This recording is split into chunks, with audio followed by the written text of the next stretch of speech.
Morning everybody and welcome back. Thanks for joining me. Second lesson is going to be marking out. So what is marking out? Marking out is essentially transfer of information from, example, a drawing or from a design you've already got onto the materials you're going to do and what you're going to make. So marking out is quite important because that is starting point of what you're going to make, and also if your marking out is wrong, what you're going to make is going to be wrong ultimately. I would say the most important thing about marking out is understanding what we're making. We need to know what material it is. We need to know what's going to happen, what sequence of work's involved. Is there folds involved there? Is there holes in there? Is it going to be welded in a particular place? Will it distort when I weld it? So there's a lot of things to think about. Is the critical dimensions, which is most important, as in hole centers to pick up on something else? Or is it going inside something? Or we've got to allow for metal thicknesses, etc., etc. So we've got to think about what we're making. Once we understand what we're making, we can. It makes the whole job of marking it out a little bit easier because we know what we're marking out and why we're marking it out, which is more important. If you're working from a drawing, make sure your drawing's right. Make sure all the dimensions line up properly. Make sure all there's no parts interacting with it, overlapping with each other and interfering with each other.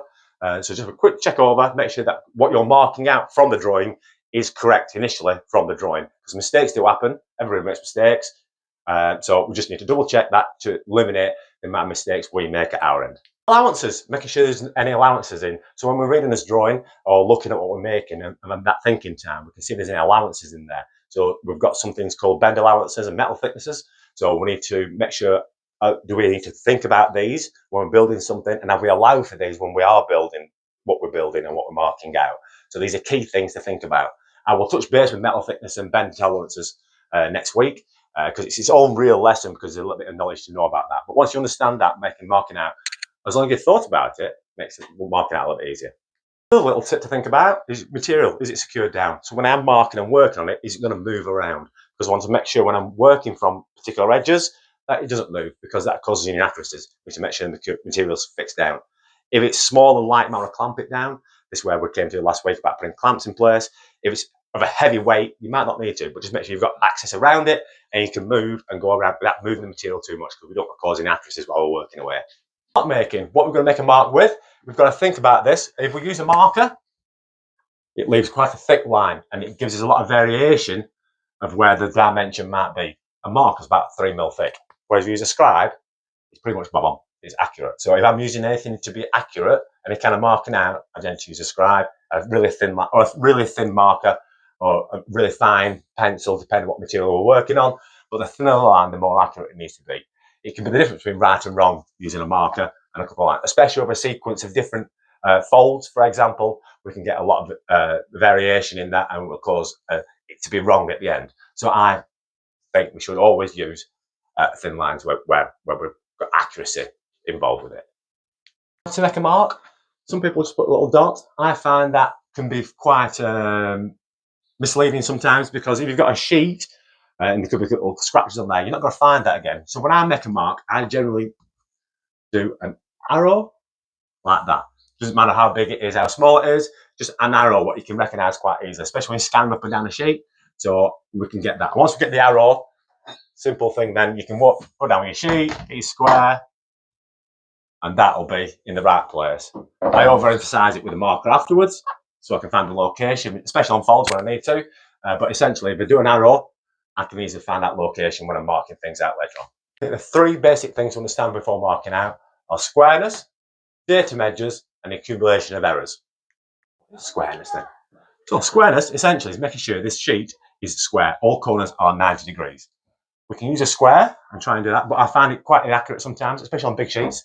So the easiest way to do this is to check from hypotenuse to hypotenuse, and both hypotenuses should be the same dimension. So if that's 500 millimeters, this should be 500 millimeters. If those are all both the same, that material is square. All these corners are now 90 degrees, which is, we want to make sure that everything's square when we start, especially marking out, because this is the starting point. If it's not square to start with, it won't be square when it's finished. So just make sure this is square before we start marking any marks onto the sheet. Also, going forward, checking for square comes into when tacking things up, or building, especially if we want to build a framework or making sure things, anything, doesn't matter what we're building or what material it is, to check everything's square from a building frame to a flat sheet, to panels coming together, checking across the corners, we'll make sure things are square. If it's not square, we can adjust it, but we need to know whether it's square. Datum edges. We need to establish a datum edge. A datum edge is essentially a square starting point. Starting point. So this would be a datum edge, and this would be a datum edge, and this would be 90 degrees. Then everything we mark off from there, we know is square through, and it's coming from one particular point. If we start marking points randomly from here, there, and everywhere, you've got a variation everywhere. We don't need that. That will cause inaccuracies and intolerances we don't want. So we always start from a datum edge. You can choose your datum edge. You might want to choose it from there, but you keep to that all the time, and we always work from that edge. So all dimensions, wherever they are, will come from your datum edge. If they're coming across here, or come from there, and that will make sure everything is nice and true as it should be. Accumulation of errors. It's exactly as it sounds. It's an accumulation of small errors.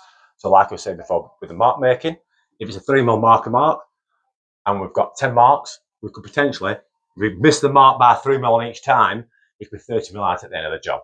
So it comes into play. This is where the datum edges come into play. If we have a series of holes, for example, we need to mark out on a sheet, we mark for his datum edge, we mark for his datum edge, we mark for his datum edge each time. What we don't do, we don't mark from there, and then from there to there, and then from there to there. Because if we, each of these markings are 0.5mm out, and there's a series of 10 holes, when we get to the end of there, it'll be 5mm out, which could make a massive difference in the overall how things interact with each other.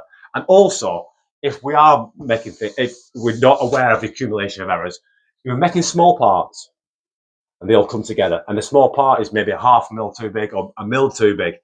When we put 10 or 20 together, all of a sudden it makes a massive accumulation of errors, and then these parts potentially won't fit into where they need to fit into. So accumulation of errors is a thing to be aware of when we're marking things out. But by going from this datum edge out, that should alleviate most of the problems. Thanks again for joining me on our second lesson, marking out.